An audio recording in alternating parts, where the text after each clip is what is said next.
Good day. My name is Roman the teacher. In this video, we are continuing on our previous video on the principles of social casework. Another principle here, so it's principle to right of self-determination based on every fundamental democratic value. So we are saying everyone has a right to govern his or her own life as he wishes, provided the fact that it does not intervene with others' right to govern their lives. So as social caseworkers, we have to give right to the client so that they can decide what is best for them. They can decide their own, make decisions, possible actions based for their own self-interest. This is reasonable because we see the client or a person or individuals know themselves better, and the caseworker only acts as an enabler who helps the client through his expertise to take the best decision and action. We just provide pros and cons of the decisions or of the options that are available so that a client can make informed decisions. So there are clients who are unable to take proper decisions about self. Those ones, they don't enjoy this self-determination right. Like for example, children, immature adults, the psychotics and the retarded, and they should not be given this right. Another principle is principle of self-awareness. So this principle is emerged from the experience of practitioners who have been observed and experienced that social work practitioners substitute professional values and norms for their personal values. So here we're talking like,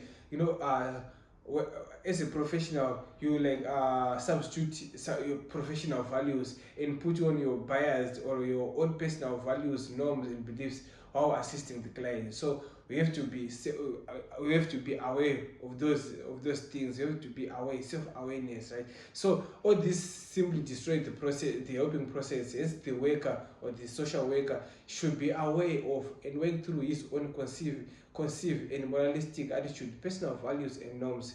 This one, it helps reduce judgmental attitude and make value and make them objectively centered. Also, we have to be conscious and accept own feelings of aggression, love, or hatred, or such other feelings, so that you can work with the client subjectively, not objectively, not subjectively.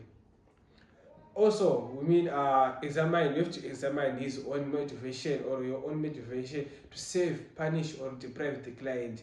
Also, we have to avoid projection of his own family relationships to the client's family situation. So we see self-awareness helps the caseworkers to use only professional values and norms whilst helping the client.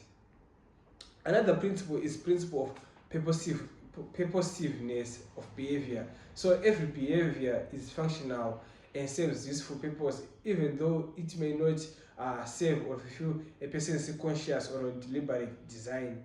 Behaviors includes all expression of our bodies, verbal as well as non-verbal. Here, all the relevant behaviors expressed during the casework interviews should be analyzed and assessed or diagnosed. The purpose is to plan a realistic approach to help the client to replace those inappropriate behaviors with appropriate ones, and critically examine the purpose behind those behaviors and the pattern of the behavior. So we see this principle has been derived from Gestalt therapy. I will explain that in our next videos. Another principle is principle of beginning with the client's need. So here we are saying as a client, you have to prioritize, as a social worker, you have to prioritize the clients first. So his feelings or your feelings as a social worker are not much important, right? So knowing this may be clear the deck for further work or give important cues to deal effectively with the client's problems. The worker should start his interview with the concern of a person or with their felt needs. That is according to Owenson in 1983 in his book. So this also enhances effectiveness on client's problem solving process, starting with the client, what the client needs, not what do you think you need or the client needs. You have to put the client first, client-centered approach, right? Another principle is principle of individualization. We all know that every person is similar to others as well as unique in himself. So this assumption becomes clear when we notice that the theories of psychology, sociology, medicine apply to all the patients because everyone possesses the common characterization of a man. At the same time, he has some characteristics which are unique to him only. So the uniqueness comes to him because of different backgrounds of every individual, and also because men and a subtle psychological and constitutional differences interplay between psychosocial factors and environment gives a certain shape to personality which is unique to the person though he is similar to others because he has a human figure, thinking capacity and feeling like any other human. So here we're saying, for example, everyone is seeking a job, but what job, with what salary, where do you want to get that job, what sort of boss, and what perks are the unique requirements of individual. So here we're saying, for example, we all want a job, everyone is looking for a job, but we will differ on what kind of job do you want, what the salary you want, the ballpark you want.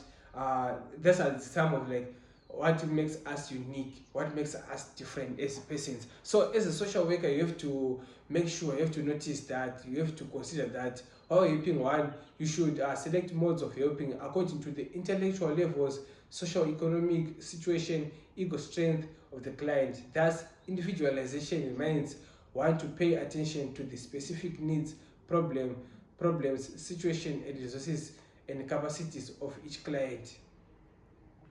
Social caseworker can thus be said to be scientific art to help an individual to live a socially productive and individually satisfying life limited to by his capacities and social realities.